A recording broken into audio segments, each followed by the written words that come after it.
The hardest battle after a breakup isn't in your heart, it's in your mind. The enemy whispers, go back, you're worthless, you'll never find love again. And those are all so common, especially after a toxic, abusive relationship. But the great news is that you don't have to fight those lies alone. God has given you a weapon. Hi ladies, welcome back to Sparkle and Bloom, where I help women heal from toxic relationships and step fully into their God-given purpose. I recently started reading The Battlefield of the Mind, and I'm only in the first chapter, but honestly, it is such a great book so far. And most of our struggle is in our thoughts. As you know, after a toxic relationship, your mind will start to play tricks on you. You will start hearing things like, you're not good enough, you were never worth it, you will never find love again. All these thoughts are coming from the enemy to bring you back to that toxic relationship, to that toxicity. And when you're in that toxic relationship, what it is doing, it's bringing you farther and farther away from God. The enemy's goal is to eliminate that relationship with God permanently. The enemy's greatest feature is patience, because all your life he's been watching you, hearing you. He knows exactly what you sound like. So when he makes it into your mind to say things that sound like it's coming from you, it's because he's been studying you your whole entire life. So he knows exactly what to say, how to say it, in order to make you believe that that's something that came from you, when in reality it's not. Breakups amplify the enemy's lies of worthlessness, loneliness, and regret. You will see, if you've been through breakups or even from a toxic relationship, doesn't matter what kind of breakup, the enemy will come in and he'll start making you think like, oh, you were never good enough, that's why that person didn't change, or you're always going to be alone, or regret. And that's a huge one, because coming out of a toxic, abusive relationship, there is a huge sense of guilt and regret that you didn't do enough, that you weren't good enough for that person, that you didn't go above and beyond, even though you probably did, because most of the time in toxic relationships, there's a push-pull dynamic going on. And a lot of times the person that was getting the brunt of the toxicity, they feel like if they would have just done better, if they can just go above and beyond, if they can just be better at whatever, show them more love, give them more gifts, whatever it is, they feel like if they were to do more in that relationship, they could get it back to how it was in the beginning, even if in the beginning was only like a week or a month's worth of happiness and joy and all like the happy moments that they experienced. But the reality is that that was just a facade, and now that relationship will never get back to that ever again, because that person was not that person that they showed you in the beginning. They just showed you that version of themselves that is not real. It was false, in order to lure you in. In toxic, abusive relationships, a lot of times there is trauma bonding that is happening, and that is started with love bombing and gaslighting, and those are all forms of manipulation.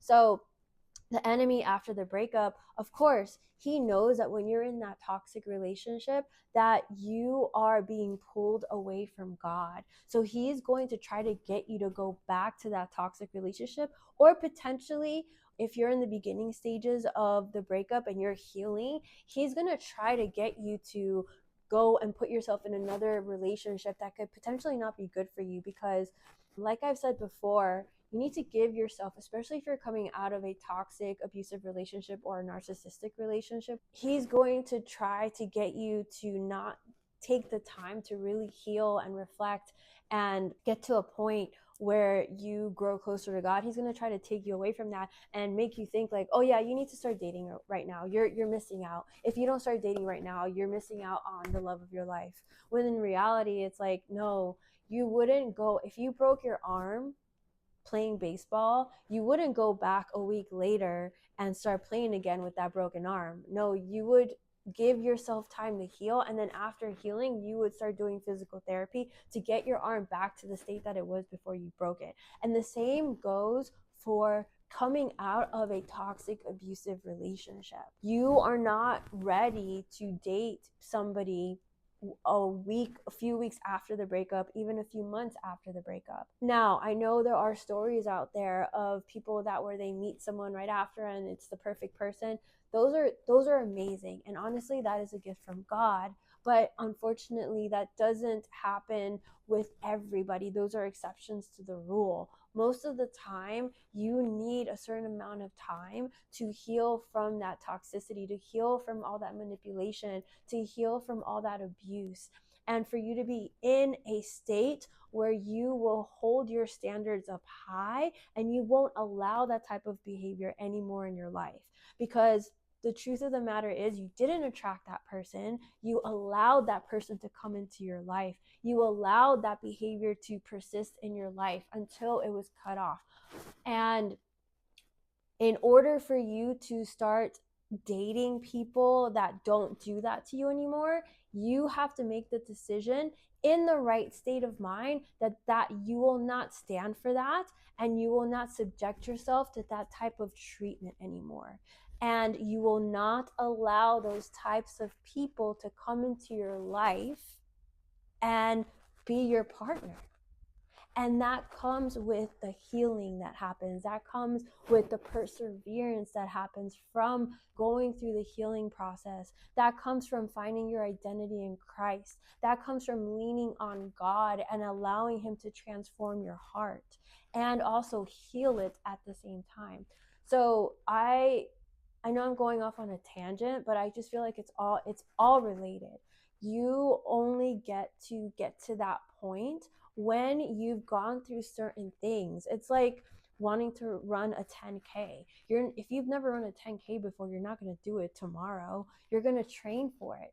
And healing from a toxic, abusive relationship is kind of the same concept. Like, in order to get to that place where you have high standards, you're not going to compromise your standards for anybody, not because you're lonely, not because you feel like your time's running up. No, your well-being and your mental, emotional, and physical health come before sacrificing your standards just for the sake of, oh, you don't want to be lonely, just for the sake of, oh, like, you feel like your time is running out. You shouldn't ever compromise your standards for those ideologies. Like, that is just the enemy trying to scare you and push you. And remember, God is not a God of fear.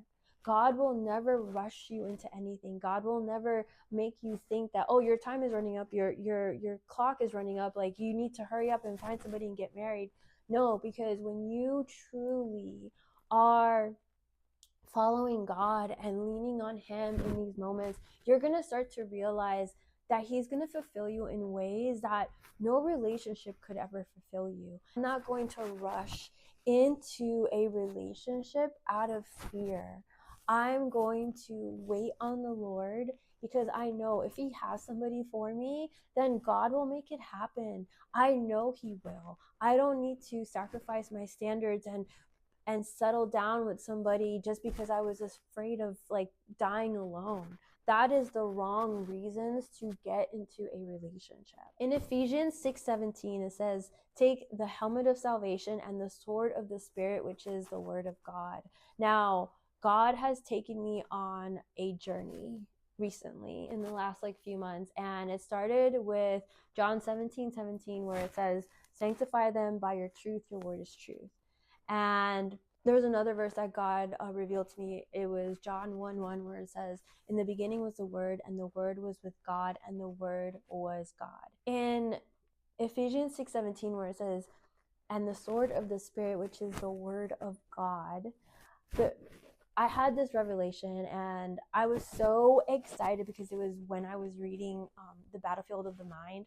And it started off in the introduction, she quotes Proverbs 23:7. And immediately whenever I see my birthday numbers, I'm always like, oh my gosh, I feel like it's God giving me a message. And then as I was reading the chapter, I realized the little verse journey that God was taking me on. In the sword of the Spirit, that was written in Greek. And in Greek, there are two meanings for the word word. I know it sounds redundant, but just stay with me here. Word could either mean the spoken word or the written word. And in that verse, it means the spoken word. So when we use the sword of the Spirit, we have to speak out scripture.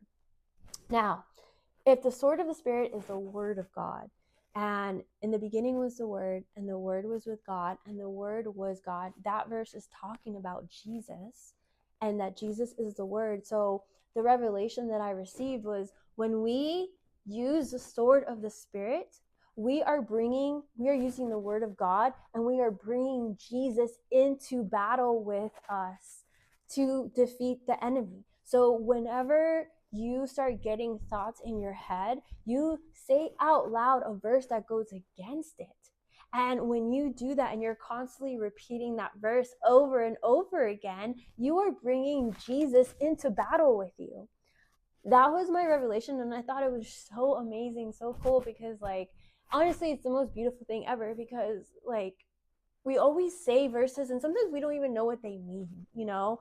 And I know God is taking me on a little journey with like different verses. Like, if you see my dining table, like, I kind of feel like the guy from like that Office show where he's like looking on the wall and he's got like all these like notes on the wall and he's like trying to explain it. Like, I feel like that person, because I have like sticky notes like all over my dining room table, like on the centerpiece. And it's just like, I love looking at it every day, because I'm like, oh, this is a journey God is taking me on. When we declare the word out loud, we are bringing Jesus into battle with us, that we are bringing the one who can defeat the enemy into battle with us by repeating scripture out loud. I feel like God revealed to me this story about this band member, that he was in a band that I used to listen to when I was in high school, and it was a heavy metal band. And, you know, all the songs that they had back then were playing, like, they were all, you know, they weren't good. They weren't, you know, God-like. They're very secular. His story on YouTube, like, popped up on my feed, and I was like, oh my gosh, that's the guy from Korn. I watched his testimony. He was really addicted to drugs. And the interview asked him, well, when you went home and after you gave your life to Christ, he had went to church with some people that wanted him to go to church, and he finally went, and he went home and like cleared his stash. And when he was clearing his stash, did it one last time. He's like, okay, this is the last time. And then he like threw everything away, or so he thought.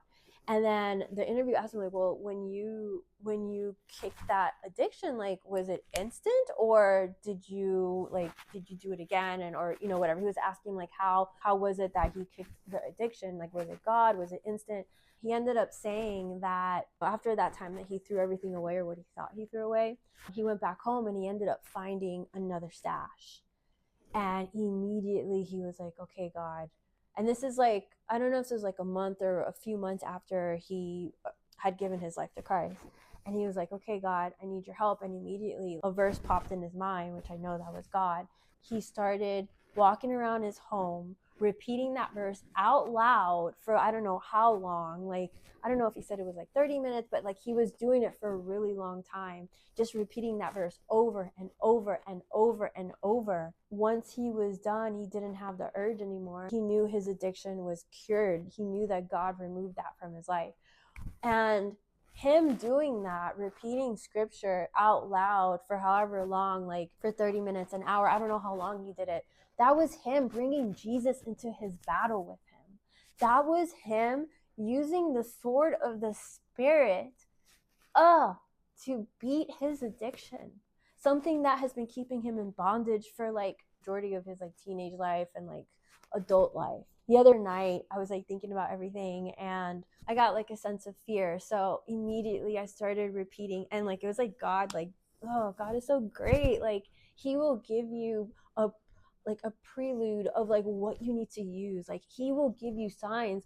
He's going to try to armor you, because I don't know if it was that day or the day before, but I was at church and a guy sat right in front of me, and he was wearing a shirt that said, though I walk through the valley of the shadow of death, I will fear no evil. Psalm 23:4. And I love that psalm. That's one of my favorite psalms. I started repeating that verse because that popped in my mind, like that guy wearing that shirt, and I was like, oh, okay. And I just started repeating that verse over and over and over and over, and the fear went away. The spirit of fear disappeared. Whatever it was disappeared. You using the sword of the Spirit, that is your weapon, Scripture. So how do you use Scripture practically? So the first thing you want to do when you get a thought, right? Because you're going to know, you might hear the thought a few times before it clicks, like, wait a minute, this is not right. Like, either thoughts of worthlessness, thoughts of loneliness, thoughts of regret, guilt, shame, all those things do not come from God. When you start to learn about God, you realize that God is a God of love. He's patient, He's kind, He's steadfast, He's faithful, He's compassionate, He's just, He's understanding. He's never going to pressure you. He's never going to rush you. He's never going to make you feel scared. He's never going to make you feel guilty. And He's never going to shame you. So once you start to get to know God and realize that, wait a minute, like this thought of like, oh, you're always going to be alone, or oh, you were never good enough for them, like thoughts like that, what you do is you first take them captive. You say, I take captive this thought and make it obedient to Christ. So when a thought like you'll never be enough comes into your mind, you immediately take that thought captive and you start to repeat, I am fearfully and wonderfully made. And that is Psalm 139:14.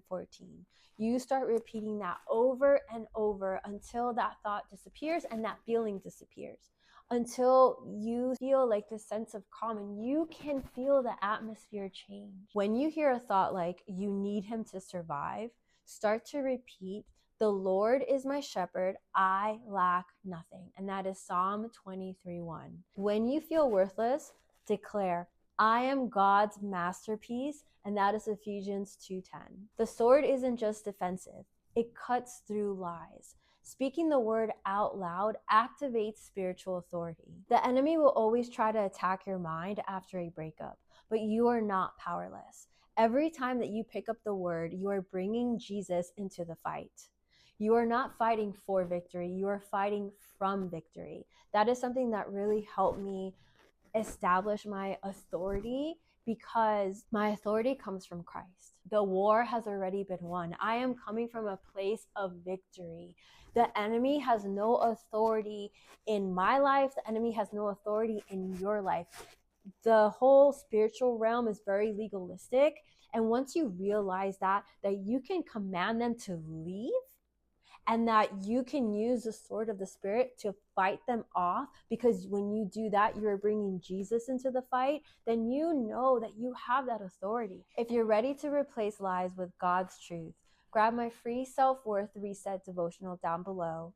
And don't forget to subscribe so you never have to walk this battle alone. Thank you, ladies, so much for watching. I hope that this video can help you and shed light on the spiritual battle that we are in every single day. In light of everything that happened, it's making me realize that more than ever, we need to spread Jesus's light. He did say that He is the way, the truth, and the life. And nobody gets to the Father except through Him. So I really hope that this helps you understand your walk with God. And if you have any questions, I am more than happy to answer them to the best of my knowledge. And just always be in your word. Lean on God. He wants you to know that He can and will get you out of this, that you're not walking through that fire alone, that you have Him, that you have Jesus, and He loves you dearly.